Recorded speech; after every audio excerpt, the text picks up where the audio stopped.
السلام علیکم۔ خدا کی مخلوق سے محبت کر۔ ایک عابد نے خدا کی زیارت کے لیے 40 دن کا چلہ کھینچا۔ دن کو وہ روزہ رکھتا اور رات کو قیام کرتا تھا۔ اعتکاف کی وجہ سے خدا کی مخلوق سے یکسر کٹا ہوا تھا۔ اس کا سارا وقت آہوازاری اور راز و نیاز میں گزرتا تھا۔ 36ویں رات اس عابد نے ایک آواز سنی، شام 6 بجے تانبے کے بازار میں فلاں تانبا ساز کی دکان پر چلے جاؤ اور خدا کی زیارت کر لو۔ عابد کہتا ہے، میں مقررہ وقت سے پہلے ہی وہاں پہنچ گیا اور مارکیٹ کی گلیوں میں تانبا ساز کی اس دکان کو تلاش کرنے لگا۔ وہ کہتا ہے کہ میں نے ایک بوڑھی عورت کو دیکھا جو تانبے کی دیچکی پکڑے ہوئے تھی اور اسے ہر تانبا ساز کو دکھا رہی تھی۔ وہ بوڑھی عورت اس دیچکی کو بیچنا چاہتی تھی۔ وہ جس تانبا ساز کو اپنی دیچکی دکھاتی وہ اسے تول کر کہتا 4 ریال ملیں گے۔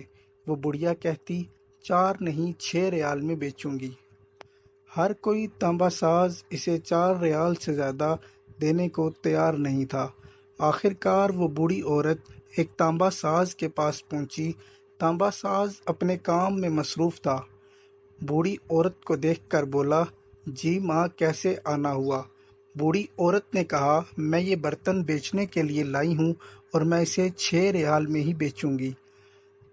تانبا ساز نے سوال کیا، آپ 6 ریال میں ہی کیوں دیں گی؟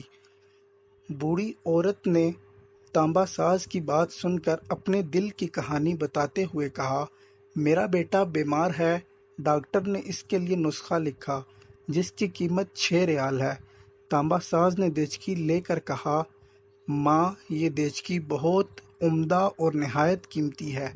اگر آپ اسے بیچنا ہی چاہتی ہیں تو میں اسے 25 ریال میں خریدوں گا۔ بوڑھی عورت حیران ہو گئی اور کہنے لگی، کیا تم میرا مذاق اڑا رہے ہو؟